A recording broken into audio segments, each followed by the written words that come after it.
আজ একটা গল্প বলি। এক বনে একটা সিংহ এবং 3টি ষাঁড় ছিল। ষাঁড় 3টির ভিতরে খুবই বন্ধুত্বপূর্ণ সম্পর্ক ছিল। তারা সবসময় একসাথে থাকত। কিন্তু সিংহের স্বাদ জাগলো, সে ওই ষাঁড় 3টিকে হত্যা করে তাদের মাংস খাবে। লোভ সামলাতে না পেরে সে তখন ষাঁড় 3টিকে আক্রমণ করে বসলো।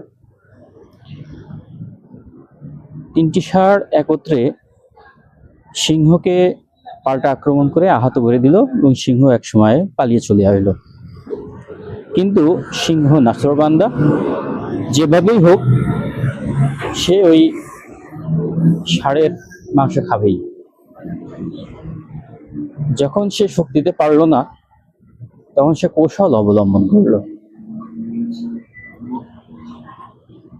সে টার্গেটে থাকলো যে কখন ষাঁড় 3টি একা একা চলাফেরা করবে বা একা থাকবে।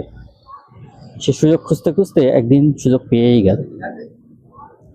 তারপরে সে বন্ধুর মতো আচরণ শুরু করলো এবং তাদের বলল যে আমি তোমাদের বন্ধু, তোমাদের খেতে চাই না, শত্রুতা করতে চাই না, তোমাদের সাথে মিলেমিশে একসাথে থাকতে চাই। আস্তে আস্তে আস্তে আস্তে তাদের সাথে একটা সম্পর্ক তৈরি করলো এবং কিভাবে ওই 3 ষাঁড়ের ভিতরে সম্পর্কের ফাটল ধরানো যায় সেই প্রচেষ্টাই করতে লাগলো। এক পর্যায়ে এসে সে সফল হলো এবং 3টি ষাঁড়কে এমনভাবে উত্তেজিত করে তুললো যে তারা একে অন্যের সাথে বিবাদে জড়িয়ে গেল।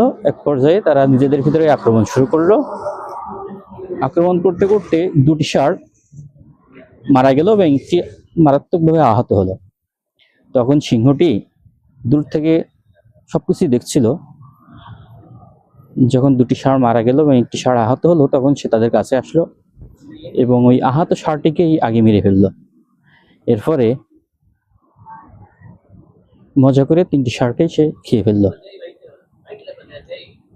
গল্প থেকে আমরা যেটা শিখতে পারি, আমাদের সমাজে, আমাদের আশেপাশে এবং এমন অনেক বন্ধু আছে যারা ঠিক সিংহের মতোই হিংস্র।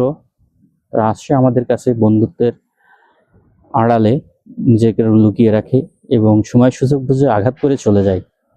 তাই বন্ধু নির্বাচনের ক্ষেত্রে সবসময় সতর্ক থাকবেন, সতর্ক থাকবেন, যেন দুষ্টু লোকের মিষ্টি কথায় ভুলে নিজের সম্পর্ককে নষ্ট করবেন না এবং নিজের দীর্ঘদিনের বন্ধুত্বটা নষ্ট করবেন না।